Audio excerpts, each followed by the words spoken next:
June Jordan was a Jamaican-American feminist, poet, activist, organizer, and educator who was born in Harlem in the late 1930s and raised in Brooklyn. In her early 20s, she was a freelance journalist who was active in organizing efforts to combat racist and anti-Black police violence in Harlem. As her organizing work continued, she became interested in city planning as a means to advocating for racial equity. In a 1965 article in Esquire, published as a collaboration with the architect R. Buckminster Fuller, Jordan detailed her proposal entitled Skyrise for Harlem, a redesign of Harlem focused on creating a built environment organized around valuing Black life. Jordan proposed to use renewal's large-scale paradigm to center the residents of color that clearance and redevelopment projects regularly displaced. Of the project, Jordan wrote, Skyrise for Harlem is a proposal to rescue 250,000 lives by completely transforming their environment through envisioning the literal elevation of Harlem to the level of Morningside Heights.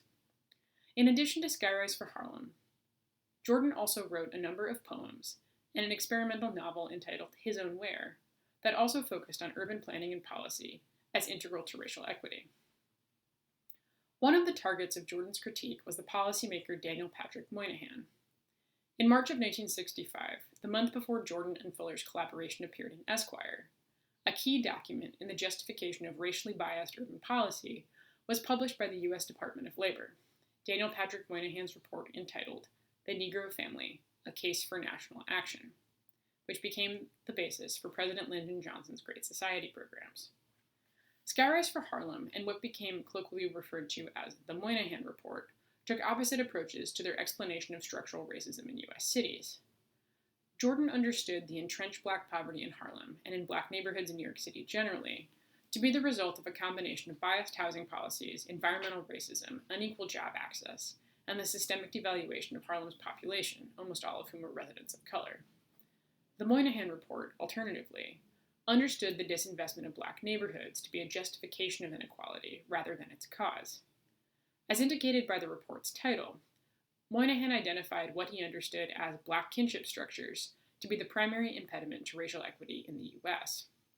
In the report, Moynihan argued in particular that what he identified as the gender nonconforming behavior of Black mothers was at the root of structural racism. He wrote, The Negro community has been forced into a matriarchal structure, which, because it is so out of line with the rest of American society, seriously retards the progress of the group as a whole and imposes a crushing burden on the Negro male and, in consequence, on a great many Negro women as well. In scholarship by historians, sociologists, and political scientists on U.S. urban policy in the decades after World War II, Moynihan's report is taken as a key example of work, quote, understood to blame poverty on the pathologies of the poor. But focusing in particular on how Moynihan equates cisgender identification, what I'm defining here is the performance of behavior and social relationships that accord with the gender normatively associated with sex assigned at birth, with middle-class whiteness, elucidates that the particular pathology at the center of Moynihan's analysis is the gender nonconformity that he argues is inherent in the role of the Black single mother. Moynihan's assessment identifies kinship ties as a primary means of producing gender. Gender nonconformity, in this case, inheres both in Blackness and in the absence of a cis male partner from the domestic structure of parenting, rather than from information about any given person's gender identity or expression. As Moynihan describes it, Blackness, single parenthood, a non-patriarchal family structure, and poverty all exceed the terms of what is legible to him as cisgender identification. Moynihan's assessment reinforces that both the state of being cisgender and gender nonconformity are relations, rather than isolated identities.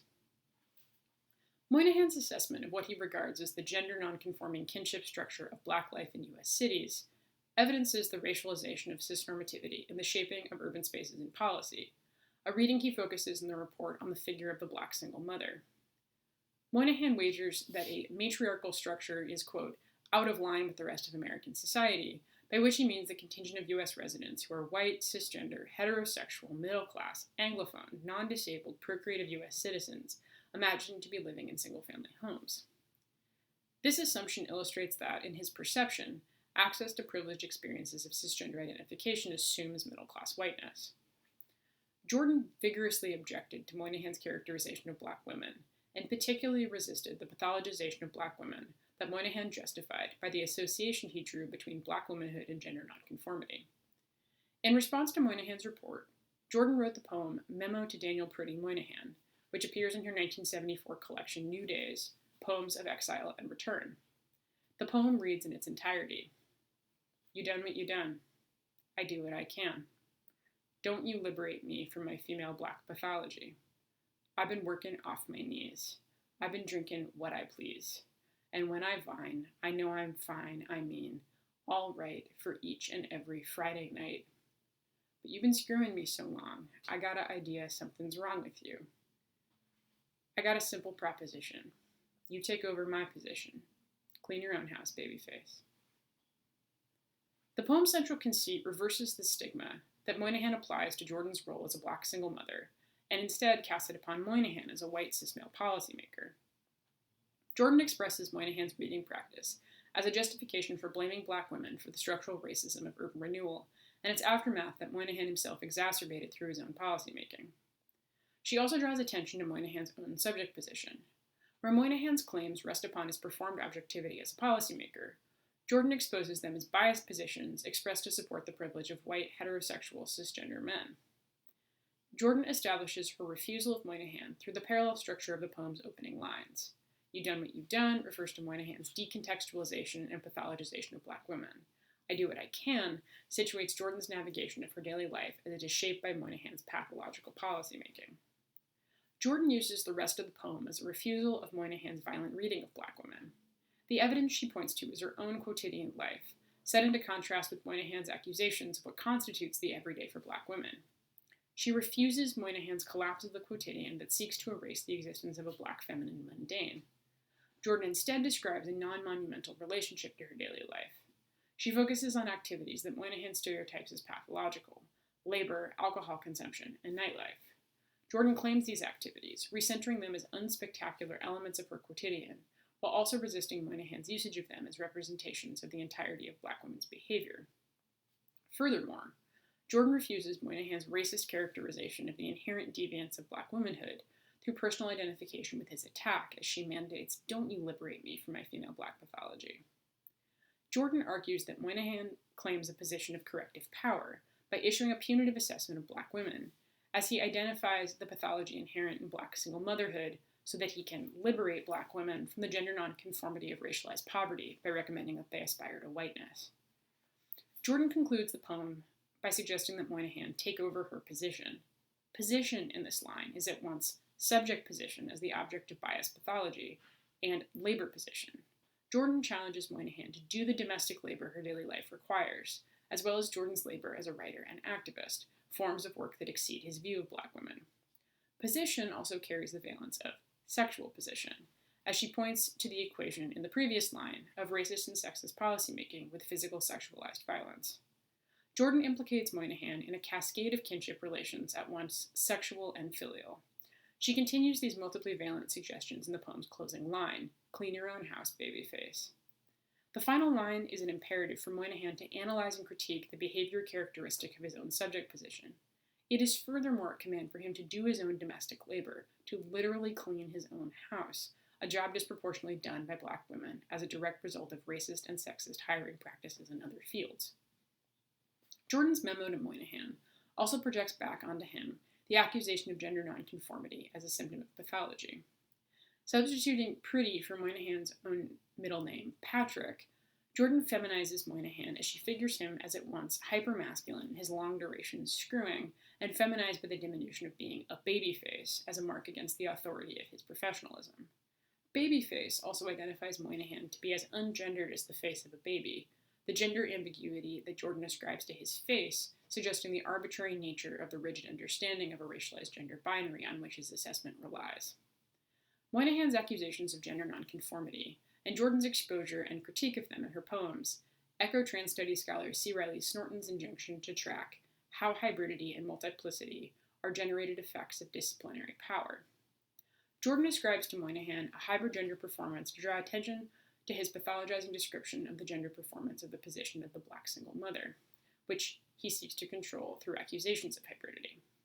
Jordan's poem evidences Moynihan's violent mischaracterization of structural inequality as a failure of black women to conform to a white, cisgender, heterosexual, reproductive middle-class norm, a behavior he identifies as pathological, because it does not adhere to his racialized understanding of normative gender. Jordan is most frequently discussed for her contributions to Black feminist writing and thought. I've chosen to focus on Jordan's work in a talk entitled, What Would a Trans-Affirming City Be Like?, as part of a commitment to focus on how racialized gender shapes the lives of many people who do not identify as trans or gender nonconforming. As Jordan identifies in her critique of Moynihan, it is his ideas of Black kinship norms as failing to conform to what he imagines as the gendered behavior of white women that justifies his pathologizing and anti-Black policy recommendations. Jordan's work illustrates that a consideration of Hayden's question, what would a non-sexist city be like, must additionally be a question focused on how racialization has determined urban planning and policy. Thinking with scholars in Black studies, critical race theory, and trans studies allows us to identify how expectations of cisnormativity are themselves racialized and gendered, and how analyses that cis-oriented feminist theory might describe as being about gender might more specifically be about racialized expectations of cisnormativity. As you consider Jordan's provocation in dialogue with Hayden's critique of what she identifies as sexist urban planning, I'd like to ask you to consider one of the two following questions. Option 1. Consider the location where you are living currently. What kinds of housing types constitute your immediate environment? What expectations do those housing types make about the race, gender, values, and kinship relations of their intended occupants? Do you perceive this housing to be used in ways that reflect or refuse its intended design? The answer might be some combination of the two. How do you perceive the design and implicit expectations of the built environment where you are located currently to shape the group of people with whom you share your immediate neighborhood or area? Option 2.